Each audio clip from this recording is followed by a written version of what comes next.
I'm Jordan Valdina. I'm a registered architect and a professional engineer. Designing spaces and connecting people to places they love is what I do. Using the material in this program, my hope is that I may inspire and provide value to you in your journey through our built environment. This is the Architecture Show. This episode continued from part 1. Customizable, responsive space that's controllable, you can connect with at a distance potentially. The more money you have, the more you'll be able to do that sooner, but again, it's coming. I start my coffee automatically. That's nothing, right? Check the state of the turkey in the oven. It's starting to get a little interesting, and control the temperature of the oven as I look. That functionality isn't architecture, but it is. Because it all relates to how the building functions, how we relate to the building, how we relate fundamentally to our environment, our built environment. This is a trend. Programmable, responsive, customizable. But customizable in construction. 3D printing, yes, we'll get more to that in a second. But modular, and nicer modular, and the way in which we think about housing shifting to be more accepting of something that's mass-produced, not mass-produced in a shabby, stupid way where you go, oh, thanks for, the box landed on my site and I go inside the cubicle. Thank you. No. But yes, more akin to cars, right? I love my car. I see other people driving the same car. I don't feel like it's not the car I want. And you can customize your own car a bit.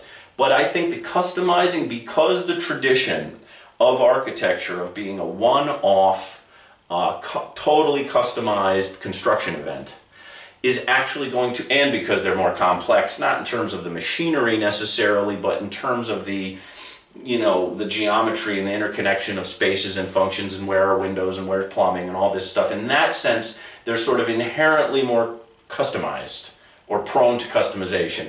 This you're going to see reflected in the modular construction company's ability to customize for you in advance, panelized construction, etc., etc.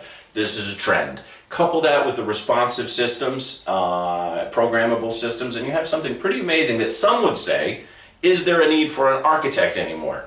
Where did the architect go? The architect is sort of dissolving into these computerized and fabricator co-evolving intelligent systems. However, who coordinates all that?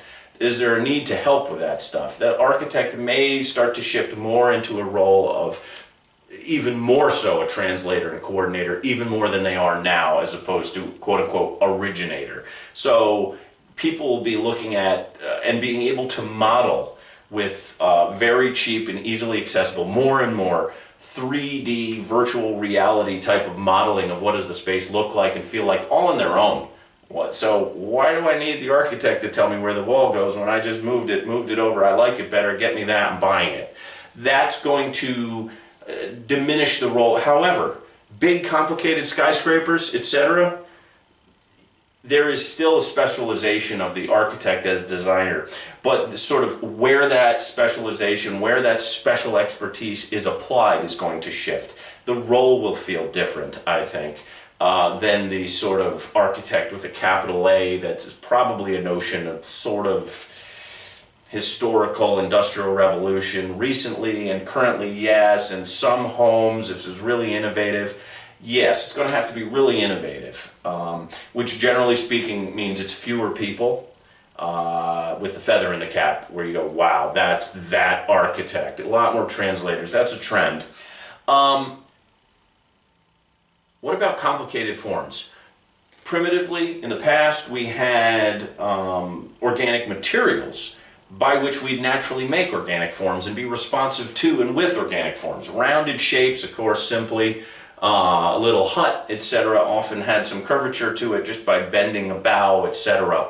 And then buttresses had arcing, and then people, with stone learned, big vaulted cathedral spaces and whatnot. But on the scheme of things, especially with industrialization, became more rectilinear as a whole. Well, now as our technology, via a finite, digitized sort of analytic calculating mode, which kind of inherently is rectilinear in its basis, until it gets good enough. And with computing power and all these things, coupled with fabrication techniques, as well as the sort of popularized consciousness of what is now, what is trending, what's futuristic, etc., you're seeing really a rapid incorporation of amazing new organic meaning curved, basically, and variable, and forms. That's a trend. You're going to see more of that. Now, in what sector? It depends. Certainly in the big, high expense sector, it's generally speaking harder to do for homes. This is where things like 3D printing comes in, where there's going to become a point where you'll be able to fabricate structurally analyzed for you by the software interesting forms that you can say, oh, I want to use that to make a wall, and it's an organic shape. There's also materials are going to become more, I'll call it responsive, smart materials, amazing materials, materials that reflect in a certain way, materials that absorb light in a certain way, materials that change color based on temperature, phase change materials. This has existed, but it's like, well, how do I use this in my house? These types of salts that phase change at certain temperatures, and it's only for sort of the avant-garde passive solar enthusiast of the 70s or something who was trying to do this, and he was kind of mad scientist-like for the common conception. No, this stuff is going to get packaged, flexible, available, cheaper, for a more comfortable, more easily and finely tuned, controlled environment. This is a trend. And it's all the context on this front that we just talked about it as a trend, but really it's the context. It's the technology that's out there. The dynamics of the interaction of us with this technology sort of co-evolving itself with a speed that's astounding, and with a momentum that seems to almost have a life of its own. That could be called context, and it's also a trend. And yes, okay, that's context and trend. Integrated living environments, getting the value of the ecological for our well-being, seeing how people recover quicker in a hospital when they have a view of a beautiful natural environment, or hear burbling running water going by, or music in the variable lighting, not just this blazing fluorescent light that gives you a headache. I mean, there was a time when it was like, oh, get over it, you're being weird. This is what feels official and powerful, is being under the fluorescent light. That's what it is. This is so industrial strong. We're sort of getting past that and saying, I want it to feel good in here. And the solutions to feeling good are not just fire, for example, which produces the most wonderful, human, natural, just light. I guess not everybody likes it. Most people really do. But the LED lighting and some of this lighting is, it doesn't have this sort of stigma as going backwards in time, because clearly it's super technologically advanced. It's current and it's new, and yet it's reintegrating the organic dynamism and wholeness that we crave. So we're going to see more of this. We're also going to see literally more integration with literal living systems.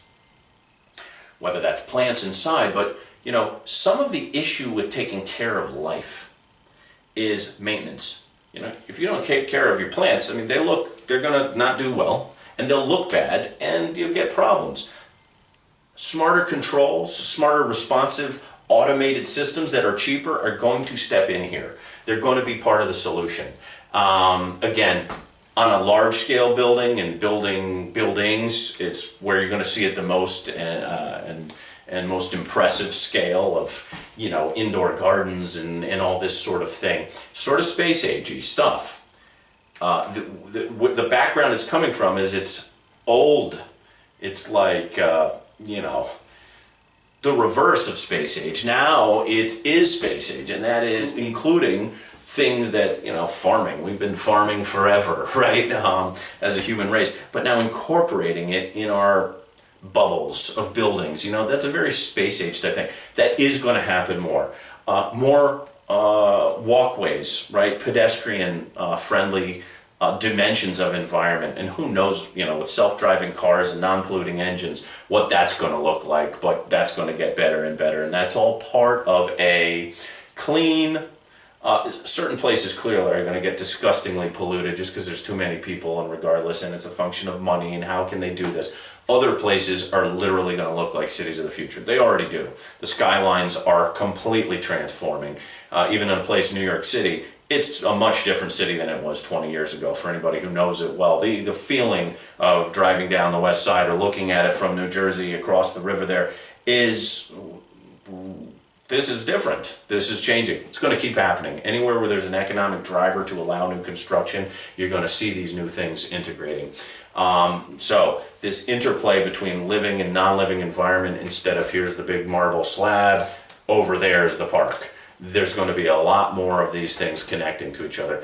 And there really will be things that actually, again, once the intelligence becomes embedded, so the old way is the old way, they knew it. The people knew it was passed on orally, etc., like artisans of design, and all these things existed in people organically. Now the tools, the computing is getting so powerful that the ability to engage with and control, in some regard, the dynamic movements of ecological systems naturally, because people like them. Okay, not everybody, but people like to see an array of life and birds and all these things, but kind of how do you do it here? Again, the park's over there, the buildings are over here. We're going to get better at that, so you're going to see more of that interplay, and it's going to make people feel really great, actually, in the spaces. It just does. It's how we're wired. Speaking of context, there are exceptions. Oh, I hate the sunlight. Oh, is that Dracula? I don't know. Other people, I like the sunlight. I like the birds and bees. So that's the normal thing. Now, I mentioned space age. These things literally relate to being able to, and in a sense, become experiments for closed environments with really user responsive, computer controlled, programmable, indoor air quality and temperature, and that include ecological systems in them. Hey, that sounds like living on another planet. And yeah, there is a big crossover, and you're going to see the technology a back and forth between people venturing into space. Literally, not like, oh, someday. It's already happening. The lessons learned from living in space are affecting how, or spending a bunch of time in space, are affecting how one does architecture here on the ground. Mentioned it a little with the terrorism. There's going to be certain advances in preparation, and how prepared we are for certain forms of disaster in our building. Depends on where you are for how that will relate, but that's a trend. And then the idea that sort of relates to the modular thing is simple living, requiring something different from our houses than we used to. So more, I want a place, because the complexity is through the internet portal, basically. The access to everything, instead of a big array of books and my own little greenhouse. Some people will have that, but that's their hobby, that's their specialty. More what you're going to see is a greater satisfaction with a simple, smaller, more economic environment for actually habitation and living for most people. That, again, it's going to be more fulfilling at that as it becomes more customizable, more responsive, etc. So it's endlessly rich context and trends, but I hope you found this touching on it just a bit, just lifting the lid and peeking in, interesting, inspirational, and exciting, really, of what is to come in the field of architecture, even though it's, as we mentioned, sort of evolving beyond itself in these regards.